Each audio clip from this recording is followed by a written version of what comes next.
Hey guys, it's your girl aka Geek X like Chic, and I'm back with another reaction to The Flash. We're now on to episode 7, which is called Growing Pains.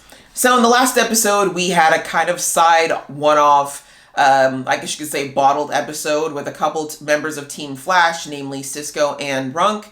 They went off and they were trying to stop, well, they didn't even know it, but they eventually were trying to stop another one of the forces, the final one of the forces that were awakened when Barry's powers returned, and that is the Still Force. Now that we have all of our identified forces, we can kind of see where this is all going to come to. I am very curious as to why they've all been introduced at once. And obviously, I mean, I'm hoping the show isn't attempting to deal with all of them at once, because that's a lot for one season, and we've already experienced that The Flash kind of struggles when it comes to multiple storylines and multiple villains. But I feel like there's got to be a grander plan at hand, I'm hoping anyways, and we'll see what has to happen as far as Barry dealing with all these forces, and of course the reawakening of the Speed Force, which, as we saw in the end of the last episode, Barry seems to be struggling with this. I would have thought he was happy to see the Speed Force again, but we saw when Iris invited the Speed Force to come and live with them, Barry did not look thrilled. He looked a little suspicious, maybe a little disappointed. It was hard to tell, but it clearly wasn't joy. So we'll have to see what that is all about, and I'm hoping we'll get a little bit of insight into that in this episode. So, without further ado, let's get into it. But before we do, you know the drill. If you have been here before and you like what you see, please go ahead and hit that subscribe button. That way you can be notified when I do more reactions to The Flash and many other geeky, nerdy shows in the same vein. So hopefully you'll join us, because it's a whole lot of fun here. Okay, that out of the way, guys, let's get on with the episode right about now. I thought I'd bring home some breakfast, but this looks a lot better. Did you make it? Freshly mashed and paired with a savory. Okay, phew, because we all know Iris can't cook, and the last time this happened, it was Mirror Iris, so. Why? You know, in a weird way, it's like you've been a part of this family all along. Whoa, Iris. Are you okay? No, clearly not. I can help boost your speed. No, I know. It might just be like the traffic Clingy! or something. So, Stage 5. let me find. If you need me, I'll sense it, and I'll be there in a heartbeat. Great. That face, Grant. He's like, okay, stalker. This is so funny because old Speed Force used to leave Barry literally to like the brink of death. He could not pay her to be around, and now she's totally like stage 5 clinging. I'm gonna find Kramer and I'm gonna kick her ass. No. Oh, yeah, okay, that's the way to handle it. Kramer? Look, I'm not some thug anymore, okay? Doesn't matter. I know that. Doesn't erase what you did. I'm one of the people that Frost. I know this isn't fair. It is. It's actually totally fair. And legal. But there are other criminals that use ice to commit crimes, like Leonard Snart. Snart was a man with a gun. Or Mr. Freeze, or did we forget about him in this You're universe? our new Officer Allen, and you seem to know a lot about her powers. Yeah, I've Yeah. got your crime scene. I'm smart. She's never killed And a CSI. Dang, that's a real catch-22.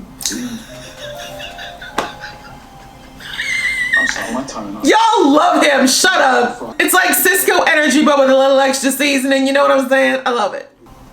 You're going after Kramer. For what? Okay, go ahead and prove her point, Frost. Please get yourself arrested. I like her. Don't do that. It's so loud. Because you're a bartender who tends bar.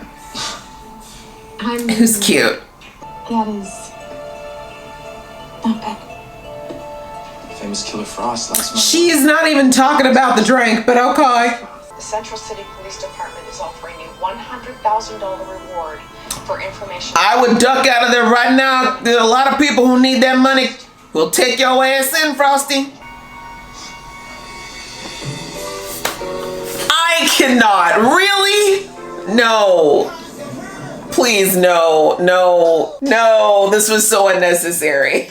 That is not what Nellie was meant for. He's right. Just let me. No. No. We need to do this ourselves.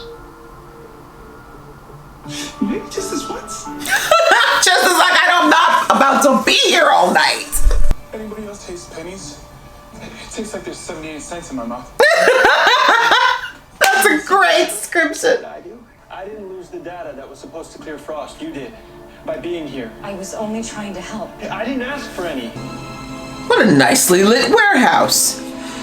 Full of nothing. Seriously? It was a bartender, wasn't it? Now take cover. Oh, don't you dare. You're in there because of me. Yeah, exactly. So turn yourself in. This isn't fair. You shouldn't have to go through this. You're right. So you should have turned yourself in. She doesn't see how much pain you've gone through or how much you've grown because of it. That's great. Then she should have allowed herself to be arrested and allowed her character to show through. Then maybe she would have gotten a reduced sentence or one that was commuted. Frost helps keep this city safe. Hell, she saved my life more than once. She's still a criminal. Thank you. Let's not forget. I'm like a good cop. And I know that Dr. Snow is a friend of your family. If you really want to honor your badge, you need to think about what is truly best for the public good. Excuse me. I wouldn't go as far as that, but he should know that that's not the way the law works, that if you do a bunch of crime, that you just suddenly get all that absolved when you do a few good things. Like, maybe it might commute your sentence a bit, but Maybe I shouldn't have invited her to stay here. maybe you should have talked to Barry first, hun. Finding a new normal between the two of you is going to take some time. And it may get pretty painful along the way. But that's how relationships grow. Tell him Iris, Queen's wisdom. Give me one good reason why I shouldn't live up to mine. Because then you're still going to jail? Thirsty? She was. Let's be real. The paramedic saved you and now you're obsessed with refrigerators. I get it. Don't. Simplistic, but true. I'm as powerful as you are. Bring it on. Oh God, alright, let's have a nice fight. But now, You can call me Chillblade. that's a lame name. Leave the naming to Cisco, please. So is all of this so you'd be the only Frost person in town? Because honestly, there could be more than one of you. There's more than one speedster. And I was about to say, any other scenario, that could have been fun. Oh, okay. Well, are y'all fighting or the other word that starts with an F? Oh, just about to knock that wig off you.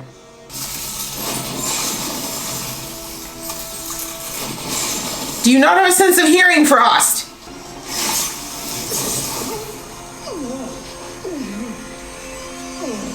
You're not a medic at all. Just a human. Okay, that was some quick first aid. Thank you, Barry. He calls himself Chillblade. Wow. I'm glad Cisco's not around to hear that one. You didn't just commit Did I not call it? case. I've got his confession on tape. That means you're in the clear. Except for the fact that that's not admissible in court because you didn't actually tell him he was being recorded. 2 minutes have you surrounded. You have 1 minute. Turn yourself So what? in. I may not have killed that person today, but I'm not innocent. Finally. Shush. A warrant for all the crimes you committed before joining team. That's okay. She did them. But if I'm gonna prove that I've really changed, then I have to own up to it. Did I not say Painful that might be. sense? Frost, please. Allegra? What if you don't come? You're new. Shush. See, if we just done this at the beginning of the episode, girlfriend could have been out on good behavior by now. What about a trial? Frost is pleading guilty to all her old crimes. So whatever. As she should. Next is up to the judge. Yeah. I tried to fit in somewhere I didn't belong. You were hovering. Being here in your home with you and Iris, Stage 5. it's not my place. Yes, it is. Helicopter. All right, guys, that was the latest episode of The Flash, which was called Growing Pains, and we were referring to this new relationship that has been presented for Barry and the new Speed Force / Nora. I don't know if we want to keep calling her that. I think it's a little weird because Nora was a completely different person and also his daughter, so it's a bit confusing in my opinion. But I suppose it's better than just calling her Speed Force because that's really formal, I guess. I was really hoping that it was going to be in reference to Barry's powers growing, like maybe now that the Speed Force is boosting him, as she calls it, that we'd see like a real jump in his abilities, whether it's actually more speed, more abilities, just some kind of growth or change in his general speedster abilities. But maybe that's still happening. I'm not going to shut the door on it yet, but no, it's just their relationship. And it turns out that it was part of what I guessed last episode. Some of that face he gave to her being there was a lot to do with, yes, a woman who has the exact same face as his mama, who's not his mama, but who's in his house and making him breakfast and all these things. Like, it was a little bit discombobulating. And, you know, as I said in the episode, you know, I love my girl Queen Iris, but I do think she should have probably discussed it with Barry before inviting someone to come and live with them indefinitely. That's a big... So that's a sort of a big thing to do, especially considering that Iris was gone for as long as she was. Like, maybe Barry wants to just spend some extra time with his wife right now without some weird person who just comes popping in whenever she feels that Barry's in a certain way. I mean, Barry can be feeling all kinds of things, if you know what I'm saying. You know, in the company of his wife. We don't want, you know, someone who looks like his mama just be popping up in the bedroom or something. You know what I'm saying? Like, that could be real.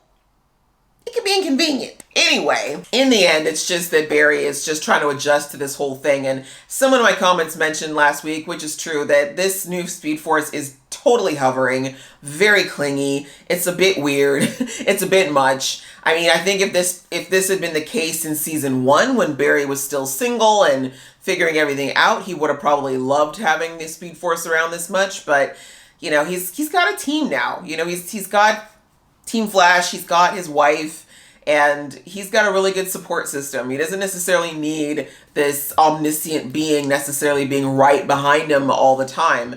But obviously her intent was in the right place, and Barry recognized that. So hopefully that she can figure out a better way to be there to support Barry without necessarily, again, popping in with her godlike thunder every single time. Outside of that, of course, we had the whole Killer Frost storyline, which was kind of dovetailed out of last episode. I pretty much called it, I think, from when we saw them split, that this was probably so that Caitlin could live her life and Killer Frost could deal with all the Killer Frost things and be able to serve time or do whatever else that she needs to do. I am so glad the show came to the conclusion that I did at the end, because it drove me nuts all last episode where people were like, oh, Killer Frost doesn't kill people anymore. She doesn't do things anymore. So she's fine. She shouldn't have to pay for her past crimes. No, that's not the way the law works. Okay. That is not how true atonement works. What she did, whether she was, you know, Killer Frost at the time or whatever, they were still illegal. They were still wrong. And she knew that those things when she did it. And they still hurt people and still cause people trauma. I mean, just because Joe got over the fact that he was kidnapped by Frost doesn't mean that her other victims have gotten past what she's done to them, right? It's this, I really dislike when people have this idea that because they deal with trauma or an experience in a certain way, it should be a blanket for everybody else. Like, no, that's not the way it works. Some people will always live with the after effects of something that's happened to them, you know, whether it's something like an attack, if it's bullying, if it's abuse of some kind. You know, some people are able to move on and find a positive way forward. Other people have lifelong damage and trauma they got to deal with. So my point is, Frost doesn't get to dictate, nor does anybody else, whether or not she should be accountable for her actions. Like, that's not the way the world works, and it's certainly not the way the law works. Frost did these things. I'm so glad at the end she said, look, I may not be doing those things anymore, but I did do the things they charged me with. I am guilty of all the things that I did prior, and I need to turn myself in to show that I really am not the same person. Because like I said last episode, how is her going after the person who's doing their job, this special investigator, or going out there and hurting people in the police station and break Caitlin out? How is that proving that she's any different than the Frost that was out there kidnapping and stealing and killing people? But honestly, like I said at the beginning of the episode, if she just turned herself in the first place, she probably would have already been out on bail. That's pretty much all we had this episode, really. There wasn't too much more. I don't feel like we've moved really anywhere further in this storyline overall, which I have no idea what the arc of the season is, to be honest. I said that at the beginning. We have all these speed forces, or I keep calling them speed forces, I'm so sorry. We have all these forces now, and we've been introduced to all of them, but we still don't know what they want, how they're going to play out. Is one of them going to be a problem? Like, it's just interesting. Like, we're 7 episodes in. Again, actually, let me take that back. We're technically 4 episodes past what should have been the end of season 6. And we still don't really know what the point of the season is, which is very different for The Flash. We'll have to see how it goes. But I'm looking forward to it either way. I do think the writing is better, though. Don't get me wrong. Overall, it's been better. But I'm ready for some progression in our story. You know what I'm saying? So, what did you guys think of this episode? Please leave that in the comments below. If you have any ideas about where we might be going with all these forces being discovered, please let me know. And if you like this video, guys, please go ahead and hit that like button. If you want to see more from this geeky face, please click subscribe. Until next time, see ya!